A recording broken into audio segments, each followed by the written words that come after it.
Yeah, I have. I don't know what's going on with my stuff. Hi, everyone, and welcome to Blabbing with the Besties. I'm one half of the Besties, Famira, the Diamond Diva, your visual impactologist, and I am joined by my business BFF. That still cracks me up every time. Good afternoon, everyone. Welcome to the show. You are definitely hanging out with the besties today. I am M.E. Porter, the soul shifter, your SOULutions Sage, with just a little bit of marketing magic sprinkled on the top. And I am the other half of the business besties. Awesome. So we are joined today by the fabulous Brandy Butler. How are you doing today, Brandy? I am awesome. Thanks for having me, ladies. Awesome. Well, I'm going to share just a little bit about who Brandy is with those that may be joining us that have been hiding under a rock and don't know who this fabulous woman in business is. We're going to introduce you to her today, and then we're going to jump into our conversation. And so Brandy Butler is a speaker, author, and transformational business strategist. As a sought-after speaker at colleges, organizations, and national conferences, Brandy travels the country teaching business owners about creating influential brands by leveraging podcasting and content marketing. Brandy is passionate about helping female entrepreneurs gain visibility and credibility so they can experience profitability in their business. And we all want to experience that, right? Yes. Awesome. We're so glad to have you here with us. Well, thank you for joining. Thank you for having me. I'm trying to make sure. I'm trying to have some backup methods going on for you guys that are watching. My phone has been tripping with me lately, so I just want to make sure that if something goes haywire, I could jump on one of these other devices. But hey, everyone, thank you for having me. Awesome. So we always ask people, we read the bio, it tells us a little bit about you, but we always want to know from you exactly who do you say Brandy Butler is? Oh, that's a good question. I wasn't expecting it. Okay. So multifaceted, a lot of layers. My husband says I got too many things going on inside of me. And one of the reasons why he says that is because if you follow me at all, yes, layers. You know that I am very spiritual, but I get it crunk. You know what I mean? So I'm spiritual, business, crunk, like all of them, just a big old pot of gumbo. And then aside from that, I'm a mother. I got 3 kids and a wife. So yeah, I just got a lot going on, and I just love helping people to really stand in their greatness and market their businesses. So in a nutshell, I guess that's who I am. So I'm that friend that you call when you want to get motivated because you have, this vision that you don't know how to make work. I'm also that one where, I'm gonna love on you and rub on you and say, come on, you can do it. And then also I'm that one that'll kick your butt and say, come on, tighten up. Right. I know we're friends on Facebook and I've been following you for a while actually. And I know it was one time you was like, don't let the smile fool you. And I was like, yes, I feel like that. Like people often do, it's like because you have a nice, disposition and, when you're very optimistic and upbeat and stuff, people sometimes feel like they could just come in and, try to take advantage of that, especially with women in business. I'm glad you said that, Famira, because that's a very serious problem. I mean, and I know a lot of women deal with it. And then sometimes, I'm gonna be honest with you, sometimes some of my clients come to me because they kind of think of themselves as nice girls. You know what I mean? So like some people kind of think of me as like the nice girl. And so I kind of attract other people who are like nice girls or whatever. But let me tell you, as a woman, having boundaries in business, it is so vital because if you don't have boundaries in place, boundaries are one of those things where it's an invisible thing that you can't see. But if you do not have boundaries in place, it will kill your bottom line. And so that's why, I'm not somebody who, I know everybody like, really appreciates, like, we're in this era of your authentic self. And, you know, you got some people that are like real spunky and like throw shade. And that's just not me. You know what I mean? Like, if that's you, that's fine. But it's not me. I would rather radiate and like illuminate, right? But because I don't throw shade, like sometimes people think that they can get it twisted a little bit. And so when you don't have boundaries in place, it will kill your bottom line. It's one of those things that's very invisible. And until you establish boundaries, what will happen is people will either try to pick your brain, yes, or you know, they'll best friend you to death, like they'll friend zone you in business. Yes, that infamous. I got a quick question. Yeah, go ahead. I was saying I'm about to go all into that. I was about to say no. The infamous. I got a quick question. They hit you with the infamous. I got a quick question. They full of quick questions. Yeah, or the friend zone, like they friend zoned you, right? And so one of the things that I really had to do in my business, I had to put boundaries in place, because what was happening was I had become like the cleanup woman. Like, I had the credibility, I had established my brand, I had a following and an audience, people love me, right? But because certain people had friend zoned me, they hadn't necessarily thought of me as being their coach. And so what would happen is I was playing cleanup woman, and then people were spending like thousands of dollars with these big name coaches, and then coming to me and asking me to fix whatever was going on. You know what I mean? Yeah. And so I really had to put boundaries in place. And it was one of those things where it was like, look, I got to love on me more. You know what I mean? Like, I got to love on myself more and really step into my power and put those boundaries in place, so that, you know, if you respect me enough to ask my opinion, then you need to respect me enough to go through the process of, you know, let's have a conversation about doing business together. Absolutely. You you hit the ball out the park right there, because I think that all of us can attest to everybody wanting to friend themselves to you, everybody wanting to be in your inbox, and everybody wanting to pick your brain, so much so that about a year ago I actually considered like changing my whole platform. Not that I really can, because I mean, I'm a preacher. That's what I do. I can't really change that, and it shows up in everything that I do. But I actually consider business wise coming from the angle of being, quote unquote, the cleanup woman. Like, I'm the coach that I saw myself being that person that everybody else was paying $15,000-$20,000 for to build an infrastructure, but still didn't have answers. And so I'm like, okay, well, I got to figure out a way to capitalize on the fact that, you know, they're coming to me to fix the mess that the big names made. So I'm 100% with you, girl. High five in the virtual world. Yeah, so you have to have those boundaries in place. And one of the things that I want people to know is that people who have like a really big heart, and, you know, maybe you are a nice girl, maybe you don't necessarily want to be the spunky girl that's like all up in your face. There's still space for you. You know what I mean? Like, there is space for you in the marketplace. You can still prosper with being nice, with being, you know, the jovial one. You can definitely make a profit from it and supporting people. You just have to put boundaries and processes in place to where you can start shifting that conversation. So I just want everybody to know that, you know, no matter how your temperament is, there's someone who wants that. You know what I mean? Like, you don't have to downplay your gifts because, you know, you are the nice one that's always happy and smile. You can still make a lot of money the whole time you smiling and being nice. Right. Awesome. I'm glad we kind of touched on that. So one thing you will definitely figure out very quickly, Brandy, about me and my bestie, we have very candid conversations, and people that have been watching the show since we started know that. So we do kind of talk about some of those tough issues that a lot of people don't want to talk about when it comes to business.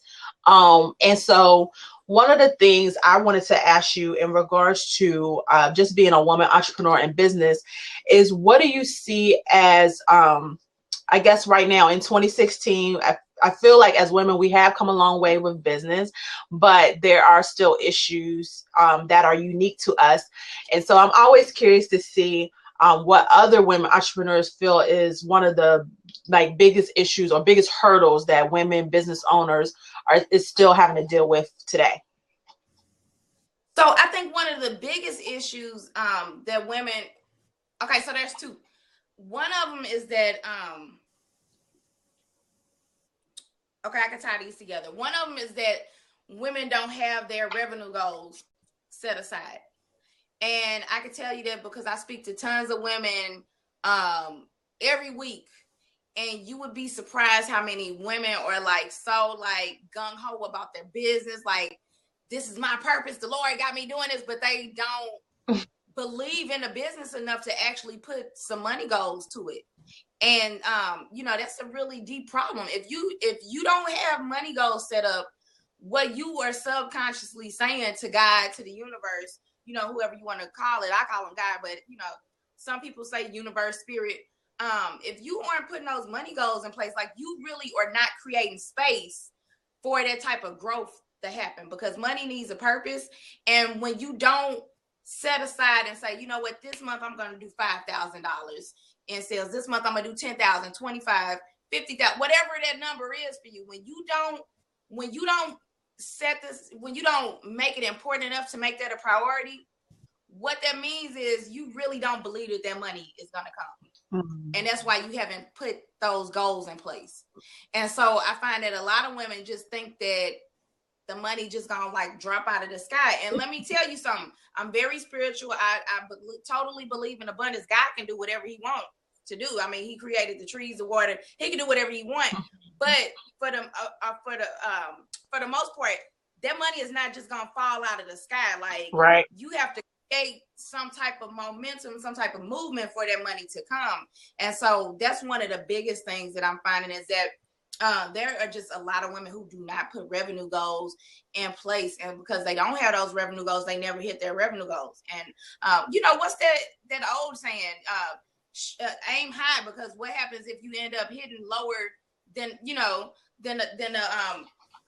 the place that you were aiming for? So you have to have some type of goal that you're aiming for, so that you can at least reach something. But you don't have any goal in place, right? You don't have anything.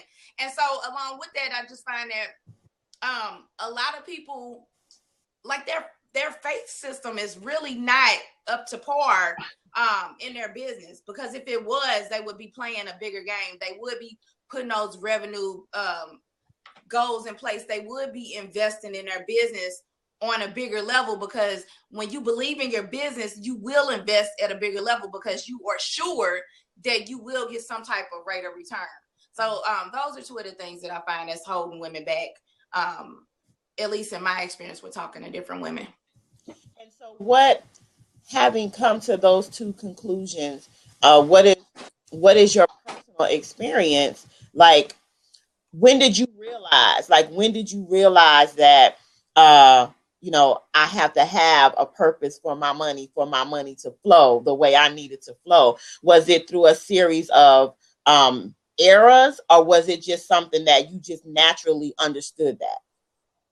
That's a great question. So let me say this. I have I ended up, a little bit of my story, I had been growing my business on the side while I was working. I used to work in IT, but I really wanted to do something more with myself. And I basically ended up manifesting my job loss or whatever. I got laid off, but I know I commanded that into the universe, but I was not prepared. And so as soon as I became a full-time entrepreneur, I had to hit the ground running. And so I've never had a problem with bringing money into my business. Like, I've always consistently brought in income. However, there got to a point to where I was stuck at a certain financial threshold. Like, no matter what I did on my own, I could not break through this financial ceiling.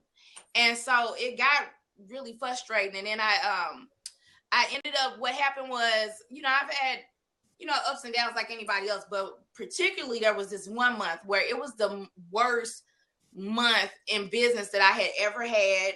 I had tons of visibility. Like, I had just left a conference. I mean, it was crazy. Like, I really should have been doing better than I was, but I made a mistake in my launch process. Okay. So I could just be transparent and tell you that I had made a mistake in my launch process, and it was very costly. And it really kind of sent me into a little bit of a downward depression a little bit.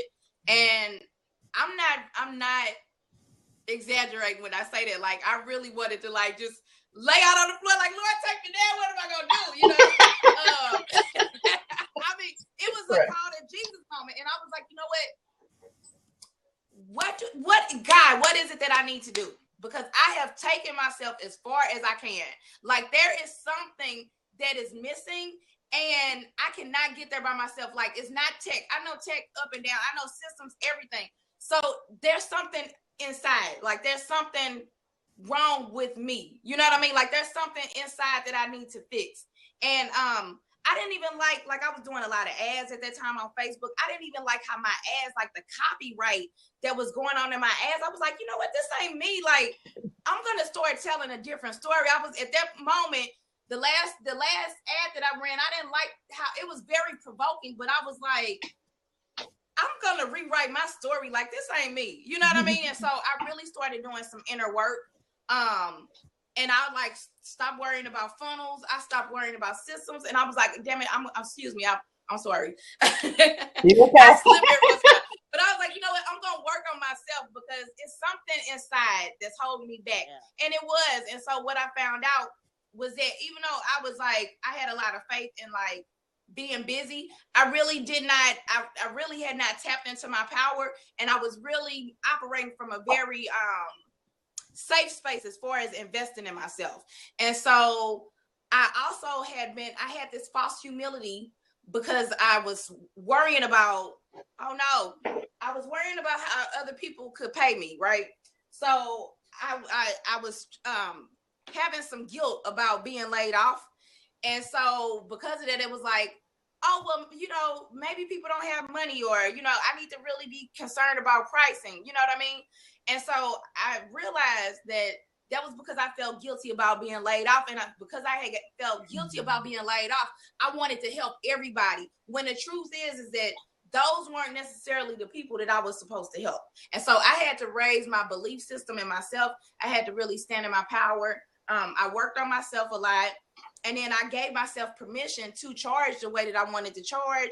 And I gave myself permission to start working with a more premium coach. So I up-leveled my coaching experience to match where I wanted to be in the marketplace, because I always wanted to be there, but I never had given myself the permission. You know what I mean? Like, I never gave myself the permission. I kept playing in this safe zone. And so once I took off the lid, it's just been on and popping ever since. Awesome. So and you know what's so funny though is that how, you know, this is what I always tell my clients when we're working on their branding and all of that, is that who you are shows up in your brand regardless of whether or not you think it does or not. And I would tell you, because like I was saying it earlier, I've been following you, been friends with you on Facebook, and I know exactly when the lid came off. Like, it was like you could automatically see the transformation, like even just in your post and how you showed up, and doing your videos that you would post to Facebook, and you know, and all of those things. It was like you could see the shift happen even on social media. Like, at the time, not knowing what was going on, you know, of course, you know, you sharing the story, but it was like something happened over there. Hold up, because Brand is then turned on some light, like, and I'm like, wait a minute, I want some of what she got. What is going on? Because you could literally see the shift take place in everything that you know, we're sharing online and stuff. And so but I say all that to say is because a lot of times, especially as women, we think that, we putting on the mask or we're hiding certain things, but it shows up in everything that you do, you know, in regards to your business, your family, all of that. So you have to make sure you do that inner work. And I know my BFF is probably dying to talk about that inner work because that's what she does. So, yeah. You know that I stand in that space of, if you don't get that inside right, nothing else works. If you don't get that soul right, you know, if you don't get that mind, that will, that emotions, that the belief system, you know, what is your faith in? And so, you know, faith is an inner working, and so many people don't get that faith is inner work. It is inner work. It happens on the inside. You know what I mean? It doesn't happen through your eye gate. It happens inside. And so I am so like 100, like high fiving you again, because When you're holding yourself back on the inside, nothing else can happen. You know, when you have yourself bogged down inside of yourself and you haven't unfolded the genius and the gifts, you know, that you are to share and serve the world, they can't flourish. You kind of on them. You got them locked up. You got like a chain on them. And so that inner word, faith, and that belief system really allow you to come out and play a bigger game. So I applaud you for coming out and showing up and playing a bigger game. And let me just say this. Let me just say this for anybody else who may be experiencing this. Something else that happened too right around that time is that I literally I had got attacked by somebody on social media, like somebody that I really had admired. You know what I mean? Like they were like a mentor in my head. And so that had happened around that time. I also, because of that whole like cleanup woman thing that was going on, I had a lot of people that were like in my inbox, like people saw the greatness in me before I did. You know what I mean? Like, for one, I always play a big game. You know what I mean? Like I like things to look a certain way. I'm very big on branding. So if I'm gonna be involved, like it's gonna look right. You know what I mean? And so people were seeing me at a level that I hadn't yet accepted myself at. You know what I mean? And so because I didn't see it, I was stuck in this cycle of false humility.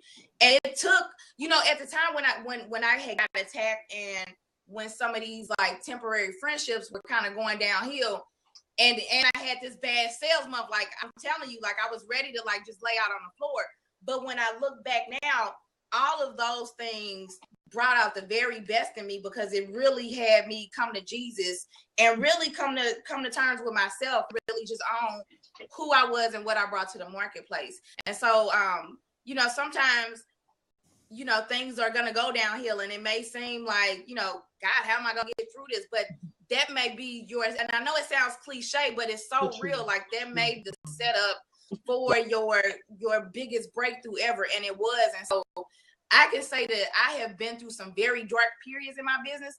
And because I have survived, like my faith is on fleek. Like I don't get scared. It's not a lot of things that scare me anymore, because, you know, he's brought me through all of that. And then even to the point to where I was able to up level, you know, to the coach that I did, like, you know, I created that money. You know what I mean? Like I know abundance because I created that. It wasn't like I had a bunch of money saved up. Like I literally created the money in order to take my business to the next level. And since one thing I know is that when you raise yourself to a new level of consciousness and you raise your vibration, your point of attraction changes, and it will not go back down unless you start letting stinking thinking come in and bring you back down. But once you have raised your level of attraction, like you're there, you know what I mean? Like that's the place that you're supposed to be.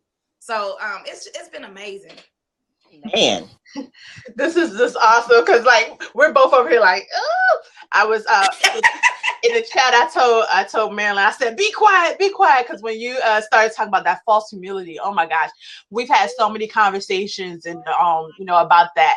And it's so funny because this actual show was really birthed out of the fact that me and Marilyn stay in each other's inbox all day long, right, on Facebook, and we're always talking and we're strategizing and we're, you know, running things by. We're having conversations just like this, you know, about false humility, about recognizing the greatness in each other, and, you know, all that stuff. And we was like, one day I said, if people could see what happened in this inbox, it would be powerful. And so from that, we decided to do this show, you know. So, but it's so funny because we talk about that whole false humility piece a lot, because that is, I feel like there's very few things that I feel like is gender specific, but that's really one of them. Like, I really feel like false humility is definitely something that women deal with, you know what I'm saying? Because you don't really find too many men.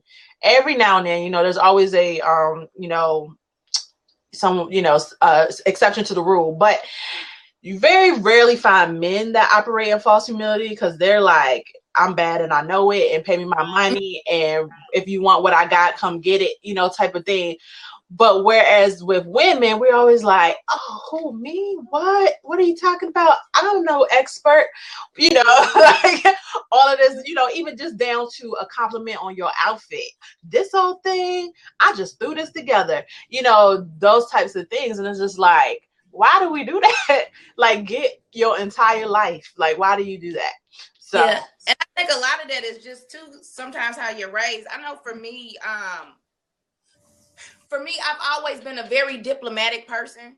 You know what I mean? To a fault. So when I was in corporate, I was always able to move up. You know what I mean? I was always very diplomatic, very professional. You know what I mean? Like I don't like a lot of messiness. So I was very diplomatic. And so part of that self-work, like Marilyn was talking about, like back when I was working on myself, when I had that little mini meltdown not too long ago, it wasn't really like just faith, because I've always been faithful. It was really about like standing in my power and me realizing, like, me being diplomatic, like that's not really serving me in business, especially if I'm being humble to someone who does not respect humility. You know what I mean? And that's what had happened. I had humbled myself to somebody who did not respect humility. So what I had to really come to terms with is that, you know, humility and diplomacy, it has its place, and professionalism. But what you not gonna do, what you not gonna do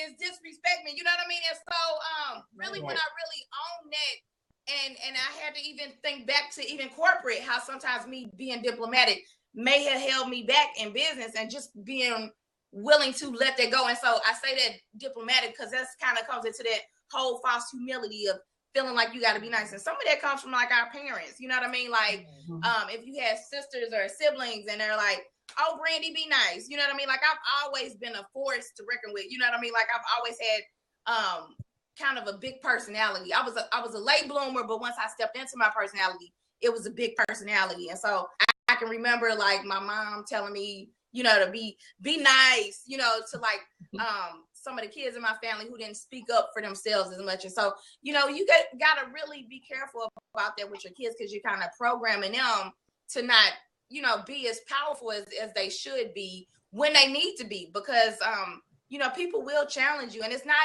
not about being standoffish, because I'm a very trusting person, but it's all about having safe boundaries so that you can be respected. You know what I mean? At the end of the day, they need to respect you. They need to respect your prices. They need to respect your business policies, and they need to respect how they communicate to you, or how they even come at you, because some people just come at you in a way that's totally inappropriate, or they putting themselves on a bigger pedestal as you. And so you know, we just got to step in our power and not let people do that to us, because at the end of the day, like, who are you talking to? At the end of the day, who are you talking to? That's so me. I love it. I'm not the nice girl bestie.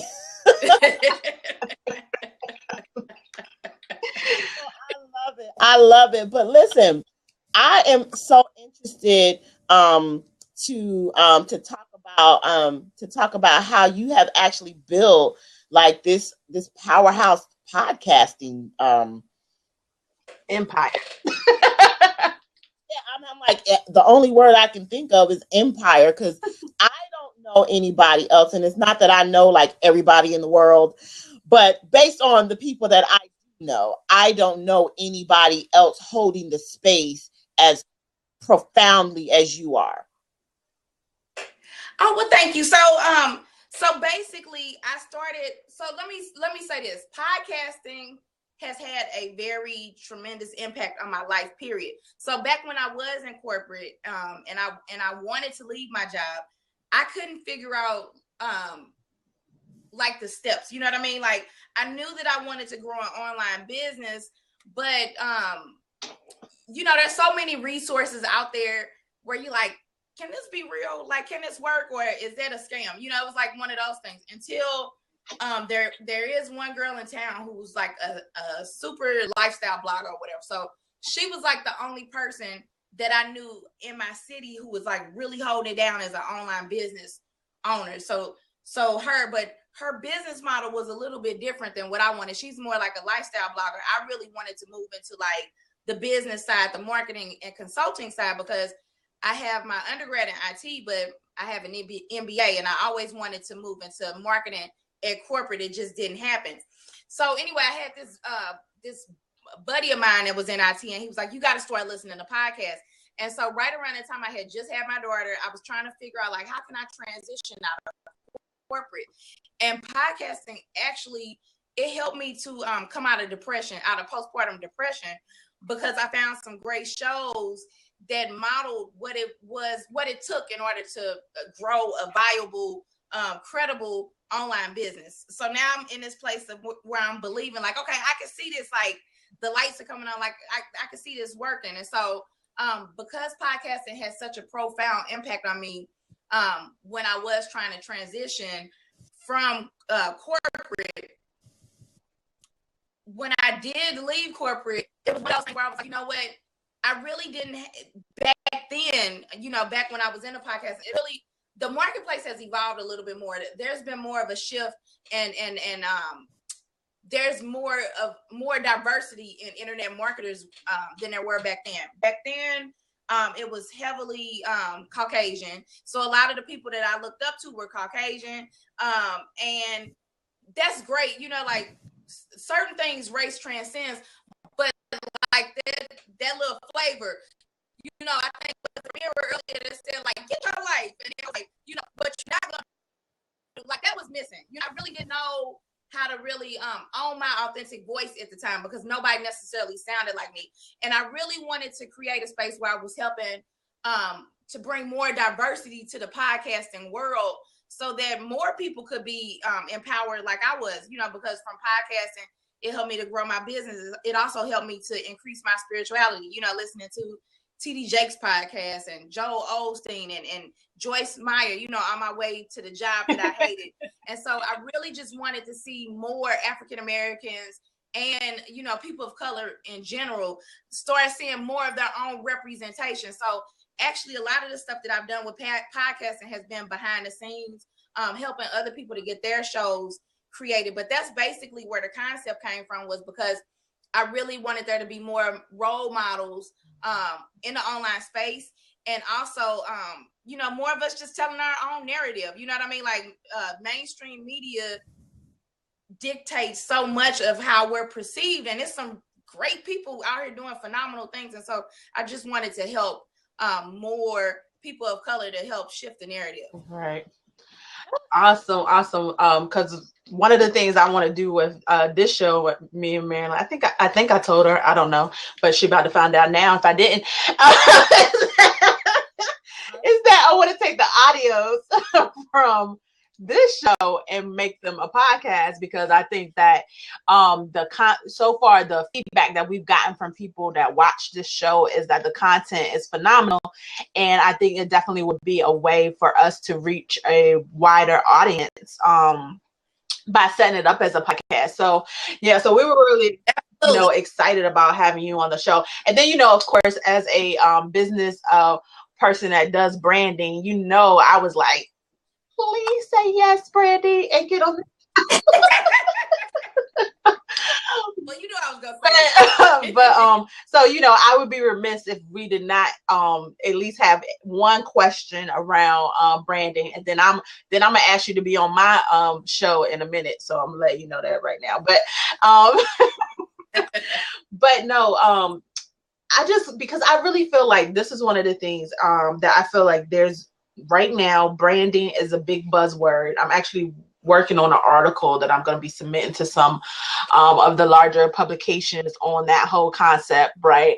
I feel like branding is a big buzzword, and that a lot of people don't even really know what it means. They have a misconception behind what it is to brand, and a lot of people that are out here with the skies of being experts are helping to perpetuate that, that misconception with a lot of fluff and pizzazz and razzle dazzle, type of thing.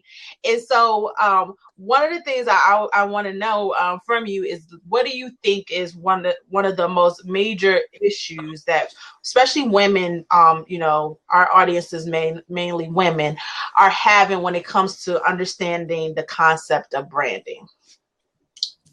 So I think one of the things is that really understanding like what you're trying to do. You know what I mean? I think that's the biggest thing. It's really really it's a lot of things. But number one is knowing what it is, like what's the overall goal? What are you really trying to do? Because there's so many things that you can do that will keep you busy, and it'll make you feel like, oh, I'm really doing something. Oh, I have momentum, but that's really not what's gonna bring you in money. So really being clear up front, like what is my mission? What's my brand message? And what are the services that I'm gonna have? Okay.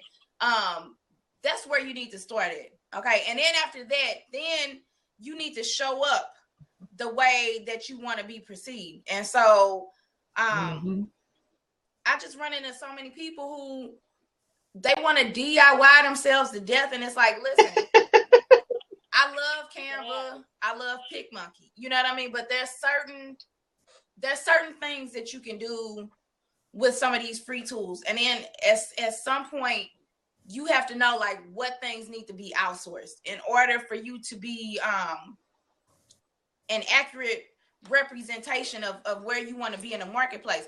Now, if you don't care about your positioning and, you know, you want to be, you know, Kmart, you know, of the industry, or Dollar General, you know, that's fine. But, you know, if you want to really like play in the big leagues and really start mingling and collaborating with tastemakers and influential people, then you're going to have to rise up, and that's going to take some money. Like, I think that because there's so many free tools online, with online media, people get it twisted and feel like they can like research or use free, and then all of a sudden you're going to become like this 5-figure earner, you know, you're going to hit 6 figures. And that may have been true like back in the day for some of the early people who broke into the industry, right. But it just doesn't happen like that frequently now. You know what I mean? So you're going to really have to put some skin in the game. And that's what we were talking about earlier with like having that faith, you know, having that faith that, you know, if you sow a seed, you know, that it's going to grow, that you're going to end up having a harvest. So I think that for me, those are some of the things that are important with branding, is that knowing the overall message and then being willing to invest in the brand so that it does look professional. Yeah, I know I'm all about that. So yes, I'm over here like, say, like I need a tambourine so I could be like, yes. But and that's one of the reasons why, just on a side note, my bestie, because she would be like, why you ain't tell them? Why you not telling the people? Because she's the one that gets on me about, you know, sometimes I have a tendency to kind of slip back into small or being modest type of thing. But I feel like you, in regards to like DIY has its place, but at the same time, you know, investing and having and putting things in together definitely make you play a bigger game. It definitely makes you show up, you know, a lot clearer, because a lot of times, you know, when working with a coach like yourself or I, or even Marilyn, we see them things that other people, that they don't see in themselves. So then we're able to be like, well, what's really the issue here? Like, why are you not charging your money? Like, I think a lot of times people they just think, oh, you're just going to go to a branding coach and they're just going to be like, okay, what's some colors? Let's put some pictures together and present you to the world. You know, and one of the main things that a lot of my clients, they be like, oh, I wasn't ready for all these questions. What's that one board that everybody talk about all the time now? Is it a dream board? What is it? The vision board. Not the vision board. With all the colors. Oh, the brand mood board. Brand mood board. Mood board. Yeah, that's what I'm trying to say. Right. You'll be surprised like how many people come to me and just want to pay me to put together a mood board. Okay. But you know, it's like, but that's not what a brand makes, but I can take your coins and make you one, you know, type of thing.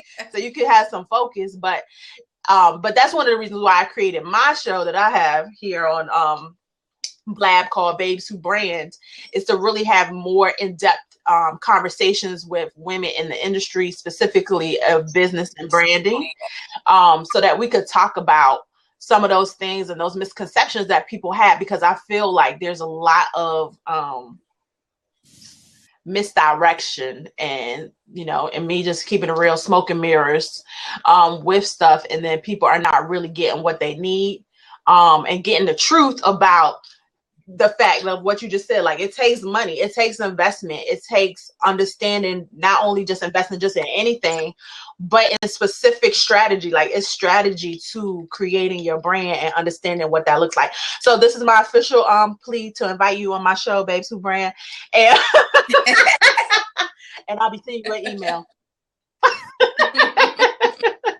But yeah, and you know, that's why when I published my book recently, Girl Just Quit, even though the title says Girl Just Quit, I'm not telling people like to just go out and leave their jobs. Right. Like, you know, while you're at your job, because especially, you know, women, a lot of us are forerunners as far as bringing in most of the income, you know, in the household. I know that was the case with me. Like, I was the breadwinner. My husband is a very hardworking man, but just the industry that I was in IT, I made more money than him. And so, you know, it's so funny, and this all goes into faith, right, Marilyn? Like, we got these good jobs, but because we're not used to spending money in that way, you know what I mean? Like, you're not used to spending money on a graphic designer. That's you're not used to spending money.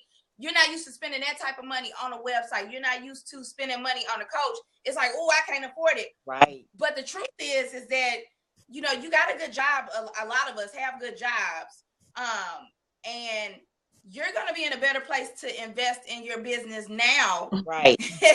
Than when you're an entrepreneur, it's full time and that's your lifeline. So that's why in Girl Just Quit, I'm not telling people to just go out and leave their jobs all willy-nilly. I'm saying, listen, if you know that you got a bigger calling on your life, you may as well start investing in your business now while you're working, and come up with a strategy so that you have that space to where you know what the revenue goals are. You know what I mean? Like, you are already getting clients and testing out your business theory while you work and while you have an investor. And so I just think that, you know, I don't, and I know because I've walked that walk, but it's like, when you work, it's like, oh, well, I don't have the money. You have the money. You just are not used to spending money in that way. You're used to buying Remy hair or you know, Brazilian yaki. You know, you're used to buying Louis bags. You know what I mean? So I can specifically, I remember when I first started my online business, my very first online business, I had got, and I started attending like blogger industry conferences and people who have been like blogging since like 2008. And so because they were early market leaders, they were making a lot of money. And I remember like wanting to kick myself because like right around that time when some of these people were saying that they had just started their business and invested into their websites and stuff, I'm like, doggone it, I remember going out and spending like $2,000 on a Louis back then. Like, that could have been my website. You know what I mean? So we have the money. We just have to train ourselves to invest it instead of spending it. And you're better off if you are someone who you still work. You're better off using that money while you work. So if you're somebody who you don't have you're lacking time management, you're in a better space to afford a VA now, a virtual assistant, some type of administrative support now while you work, than you will be once you leave corporate and you don't have a business system in place. You don't know what's your profit strategy. Like, you're in a lot of times we can do things that we don't think we can do until we start doing it. And you'll never know until you get out of your comfort zone and start testing yourself and listening to the experts and doing what they say works and putting the money in that place so that thing can grow and have maturity. You know what I mean? And harvest. So awesome. Wow, that was good. That was good. I feel like that was good said right a million there. things at one time, so I'm sorry. Yes, that was good right there. If we were gonna take just one little sound bite, that would be it right there. That was good. That was awesome. But what we want to do now is we want to offer the opportunity to open up the seat, which we rarely do. Right. So Famira, you want to give them your disclaimer? Okay, so this is my disclaimer. Everybody that follows me on Blab, do you understand that we have to have the disclaimer? We have opened up the seat and we welcome you to join us in the seat. However, we will not stand for any foolishness. Please come into the seat with intelligent questions, really trying to put the conversation going forward. Please be fully clothed, no nakedness. You will be kicked out, blocked, and prayed for. There is no shenanigans in the seat. Outside of that, we welcome you to join us. That is my disclaimer, because I've seen crazy stuff happen on Blab and it's not going down in here. So, but if anyone has any questions, or if you just have feedback that you want to share, or just jump into conversation, this is your time. Because if not, me and M.E, we can keep on going. But what I want to do in the meantime, while they're making up their mind and stop being afraid, or whatever they're doing there, I want to take this opportunity to have Brandy go ahead and give everyone her information, how to stay in contact with her, if they want to work with you, what do you have going on? I mean, just tell the people, what's going on in Brandy's world. All right, awesome. So I got a lot going on. If you're a female entrepreneur who you are looking for motivation as far as like transitioning from your 9-to-5 into something more purposeful and passionate, you can definitely check out my book, Girl Just Quit. It's available over at girljustquit.com. It's on Amazon too. However, if you get it on girljustquit.com, it'll come directly from me and it'll be a personally autographed copy. Also, my website is brandybutleronline.com. And if you are a female entrepreneur who is struggling with creating an influential brand that attracts clients, media, and speaking opportunities, then you can always apply for a complimentary discovery session with me, breakthrough session, over at brandybutleronline.com/breakthrough. Awesome. Well, it looks like people are either in areas that they can't jump in the seat, they scared to jump in the seat, or they like, oh, well, I'm just gonna wait for somebody else to go, because you know how women like to do that too. I'm not gonna jump in, I'm gonna let somebody else have an opportunity, and now everybody about to miss it. But we're gonna just keep on going. We have about 10 more minutes before the show is up, and so one of the things I would like to ask you is, we get a lot of women that are on here that are, already in business. They've been in business for a while, as well as women that are just now starting out, newbie entrepreneurs that are just kind of putting their idea together. What would be one piece of encouragement or advice per se that you would give them in regards to continuing to pursue their dream of their business? Advice time. What? I'm sorry, it broke up a little bit for Mira. What you said? Advice for them to encourage them to continue in their their pursuit of their dream and their business. For someone that's new or that has been in for a while, that may be kind of feeling like this ain't working how I thought it would be working. What would you tell them? I would tell, there's a couple of things I would say. Number one is I would say to continue giving out value into the world, because when you give out value, you win over your audience, you really build out a loyal tribe. So if there's a time, like, let's say you're not making the amount of money that you think you should, like in that month or whatever, like really show up and start serving more. There's a saying that the more you serve, the more you will deserve. And so, and what I say by that is money comes from God and flows through man. You know what I mean? So that money that you're looking for, it may come from somebody, you don't necessarily have to be tied to a potential prospect.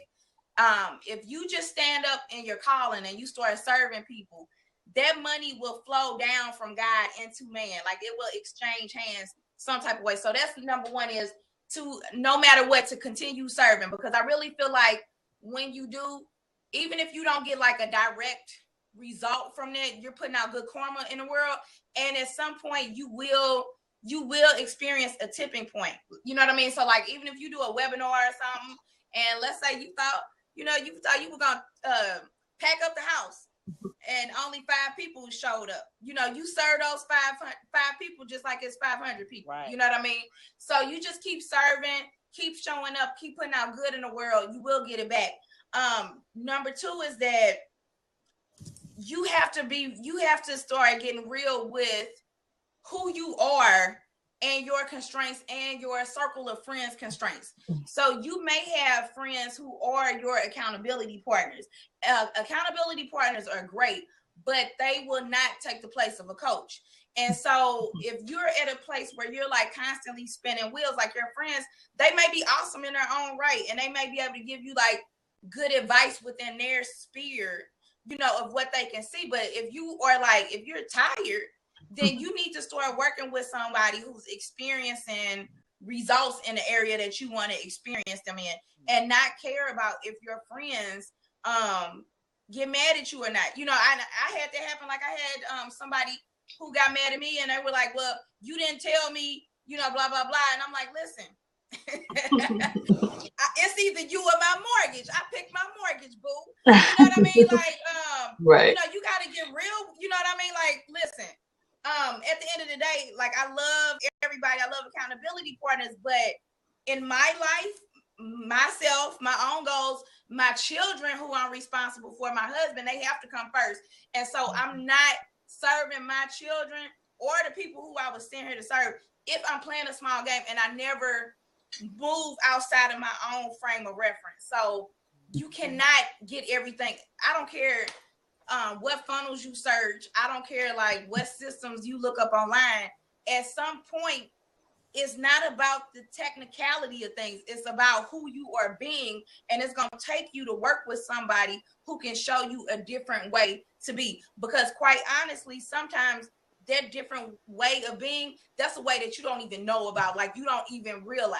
So being willing to really get real with yourself about where you are, who you surrounded by, and what you really want, and going after that, knowing that it may make some people mad, but you know what's on that other side is greater. So, right. Well, I'm gonna pop in right here and say, real friends don't get mad when they know. Like, seriously, when somebody is really on your squad, when they're really truthfully, they are not gonna get mad when you launch out into the deep to up level yourself. And that's one of the things that I think Famira and I, we are like such a perfect example of that, because when I tell you, this lady right here is forever looking for the next to coach with, collaborate with, work with, and I'll just be like cheering her on, like, you go, girl, you girl. See, I don't operate in that space because of who I am, because of the position that I stand in the world. I don't operate from that space, but I'm telling you that I am forever cheering her on, like, you go, girl, you should work with her. You go, girl. She, making, $30,000 a month. Yeah, you should, get that free consultation or whatever. So in your corner, they always want to see you up level. Absolutely. If it means you have to step away from them for a season, because a real friend knows that the friendship remains no matter what else goes on. Exactly. And to your point, Marilyn, what if you hold yourself back? Like, okay, so if someone gets mad at you for stepping up into your next level and it didn't necessarily involve them, a real friend is going to cheer you on because they know the struggle, or they just want to see you do well. So, but what happens if you don't step out of your comfort zone because you don't want to, make somebody mad? Then you are playing small for somebody who really don't give a good, doggone it about you anyway, at the end of the day. And so that's why we really have to step into our own power, because you really don't know who's there for you until you step into your power and you can see if they're intimidated or not, or if they actually congratulate you. So that's why at the end of the day, everyone needs to do what's best for them. Like, you should be selfish in their regard. Like, you shouldn't, like this, who is that? Amber Aziza the other day. She said something about when you say that you don't care if you make money or not, you run in a soup kitchen. Like, that's true. You know what I mean? Like, at the end of the day, this is business. This is not, you know, it's not just all about the kumbaya. Like, at the end of the day, in order to stay in business, you have to turn a profit, or things are not going to get paid. I don't care how nice you are. I don't care how big your smile is. Things won't get paid. Right, exactly. You be in this periscoping by moonlight because you won't have no electricity. I was just saying, you know, it's the truth. And, you know, and the thing about it is that's the hard truth that a lot of people don't want to talk about. It's like, you know, at the end of the day, it's just like you go to work. You know, a lot of times these people, they go to work 9 to 5 for their check. But then when you have to do certain things in business so that you're making your money, it's like they don't want to understand. Well, I want to go to lunch at 2 o'clock in the afternoon. You can't go with me because you have to go to work. And I want to understand because your hours are from 8 to 4:30 and your lunch is at 12. And so you have parameters and you have to do what you have to do in order to make your money and to take care of your family. I want to go to lunch at 2. You can't go. I don't get mad.